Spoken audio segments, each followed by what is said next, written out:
Welcome to my channel Limelight Leaks. Please share and subscribe and hit the bell icon for new updates. And she thought I was good at acting. Mama Ange gave me a part in this play. She made Deathy World laugh for more than 10 years. Bouton Night in 1977.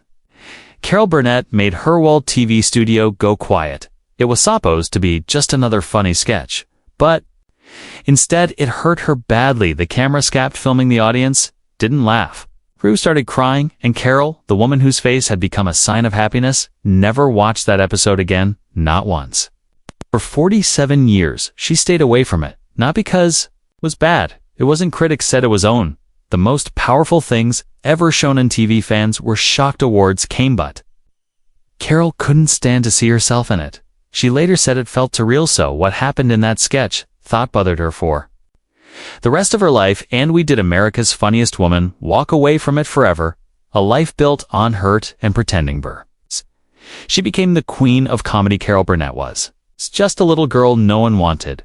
She was born in 1933 in San Antonio, Texas, into a home that was already broken. Both of her parents drank too much, drowning their dreams in alcohol and sadness. Her father, a theater manager with a nice smile and no direction, moved from job to job. Her mother once wanted to be a writer, had grown cold and mean, filled with anger and drinking problems. She couldn't show feelings. A shadow in the corner who'd barely said hello to her daughter. By the time Carol was a little kid, she had already learned that it's meant to be invisible to people I should love her most. Had picked the bottle over bedtime stories. The warmth off a hug was replaced with quiet smites. She waited by the door, hoping Simeon would come home without drinking. Kind there, but the footsteps heard were rarely nice. Eventually gave up completely. Carol was sent to live with her mom's mother, Mabel White, in a crowded boarding house in Hollywood. There was no space, no privacy, no safety net, just broken neighbors, old paint, and the constant hurt off bung poor. She and Mabel shared one room and stretched $20 a week to live, often without toilet paper, real food, or heat in winter. And yet, for the first time, Carol felt something she'd never had before. Safety. Mabel didn't have much, but she gave Carol something powerful: love.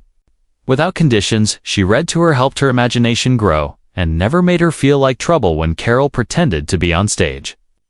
Mabel didn't laugh at her. She watched with wonder. It was in that tiny, worn-out room that Carol began to dream. Not just of staying alive, but of being seen, of turning hurt into acting, from being hungry to having hope, the birth of a performer. Living in poverty didn't stop Carol from dreaming, but sometimes dreams were the only thing keeping her going too. Escape the noise, the sadness, and the shame. Carol made up a twin sister named Karen. Karen was confident. Karen was stylish. Karen was everything Carol wished she could be, and Carol made her so real that even the broken, tired people around them believed she was real. She'd climb the fire escape, change clothes, fix her hair, and come back as Karen. Then a little later, she'd return as Carol. Quieter, more careful. It wasn't just a game. It was acting. It was helping herself feel better. It was staying alive. But not all escapes were made up. Every Saturday, Carol and her grandmother saved up 25 cents, more than 10% of their weekly money, to go to the movies for a few hours. They weren't poor. They weren't scared. They were somewhere else, completely watching stars kiss, dance, and win over the world. And it was in one of those dark theaters that Carol heard something that would change everything.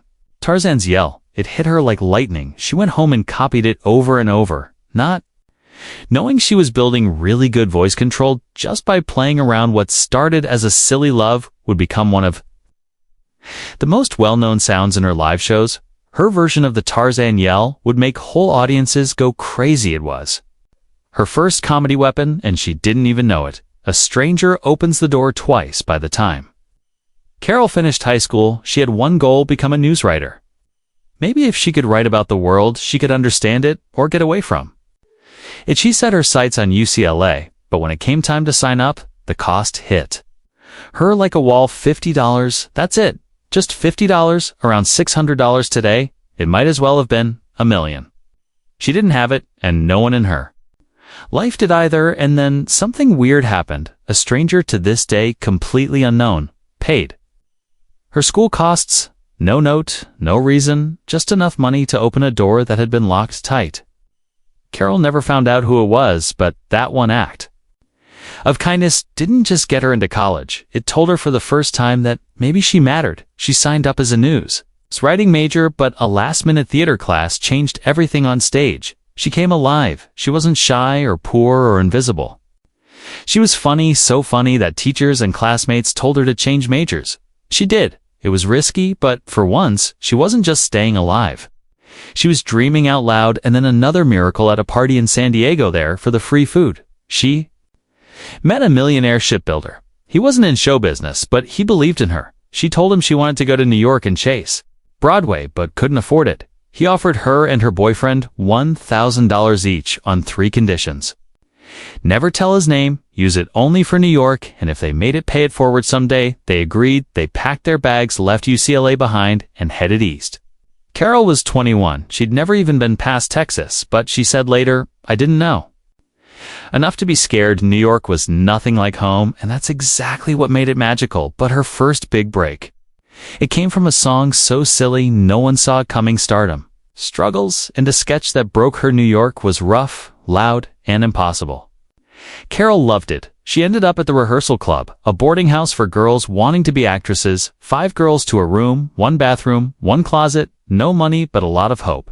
Carol slept on a small bed, worked as a coat check girl by night, and tried out for parts during the day. Her big break came from something nobody took seriously: a joke song about U.S. Secretary of State John Foster Dulles. It was crazy, a love song to the most boring man in Washington, but Carol sang it with such feeling that the crowd went wild. That song got her onto the Ed Sullivan Show, and just like that, she wasn't unknown anymore. She kept going up the Gary Moore Show, Once Upon a Mattress, then in 1967, the Carol Burnett Show. It wasn't just successful, it was historic. 30 million people watched every single week. She broke new ground as the first woman to lead a variety show on prime time. Her skits with Harvey Korman, Tim Conway, and Vicki Lawrence became famous. She won 25 Emmys. Her cast 1, 2, and the show didn't just make people laugh, it changed comedy forever. But in 1977, something changed that year.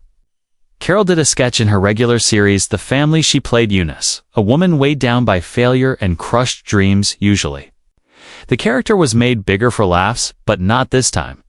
The sketch was called The Gong Show. In it, Eunice enters a cheap talent contest hoping to sing her way out of a small life, but instead of clapping, she's made fun of, laughed at, embarrassed. One judge, played by real-life game show host Chuck Barris, tears her apart. There were no punchlines, no funny voice, just a woman breaking on stage. When it ended, the lights went down, the camera pulled back, and Carol sat there as Eunice alone and crying. The audience didn't laugh, the crew didn't move, and Carol, she never watched it again. She later said the pain was too close. Eunice's dreams were her dreams. That disappointment, she had lived it. The critics called it brilliant, viewers called it heartbreaking. Carol called it too much, but off-screen her life was facing even bigger challenges, and not even comedy could protect her behind the laughs. Family battles and pain. While Carol Burnett was making the world laugh, her own world was falling apart. Her first marriage to actor Don Saroyan had already ended by the early 60s. They married young, full of big dreams. A sadness cracked them open after the death of Don's daughter. From a previous relationship, he went downhill, and Carol's rising career only made the gap bigger. They separated on Christmas Day in 1959. 3 years later, they divorced. He fought depression and drinking problems until the day he died in 1990. Carol didn't stay single long. She married TV producer Joe Hamilton, a man with 8 kids from his previous marriage. Together, they had 3 more daughters: Carrie, Jody, and Aaron. It looked like a perfect TV life, but behind the cameras, things were falling apart. In 1976, the National Enquirer printed a mean lie saying Carol was drunk at a restaurant with Henry Kissinger.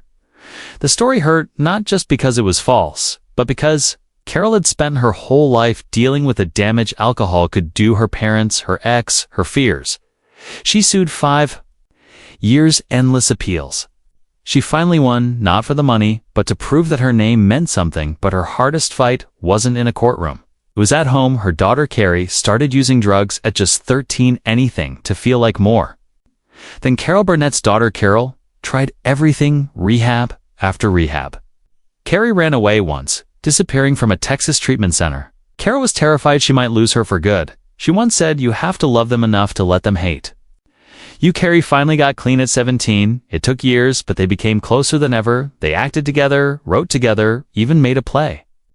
Hollywood Arms, based on Carol's childhood, it was a second chance until tragedy struck again in 2002. Carrie died from lung sickness caused by lung cancer. She was just 38. Carol was crushed, but she finished the play anyway. I owed it to Carrie, she said, and the pain didn't end there. In 2020, Carol's youngest daughter, Erin, was deep in a battle with drug addiction, a 19-year nightmare that turned into a full mental health crisis when Erin could no longer take care of her son Carol, and her husband Brian stepped in at 80. 7 years old, she filed for legal guardianship of her grandson. She'd spent a lifetime trying to protect the people she loved, even when it cost her everything. But even after losing her daughter, her marriages, and almost losing herself, Carol Burnett never stopped performing, and in her late 80s, she gave a scene so scary it stunned a whole new generation. Legacy and a late career surprise at an age when most stars fade into retirement. Carol Burnett gave one of the most unforgettable scenes in modern television. She was 89 when she appeared in the final season of Better Call Saul, playing Marion, an ordinary grandmother who begins to think her new friend Jean is hiding something dangerous. The tension builds slowly, no music, no fast cuts, just Carol at her kitchen table. Then she says, "It had trusted you." The line hit like a punch for a moment. Saul thinks about silencing her forever. The creator said writing that scene felt wrong. You don't threaten Carol Burnett, but her quiet strength made it work when she calmly hit her life alert button and turned him in. Critics called it one of the most powerful moments in the series. Not bad for someone who once pretended to be her own twin in a rundown boarding house, and she wasn't done in 2024 at age 91. She starred in Palm Royale, playing a wealthy woman who spends most of the show in a coma until she wakes up talking in nonsense. The twist: Carol made up the dialogue herself, and it worked. She was nominated for Outstanding Supporting Actress in a comedy series, the oldest female nominee in Emmy history, 7 decades in show business, and she was still breaking records.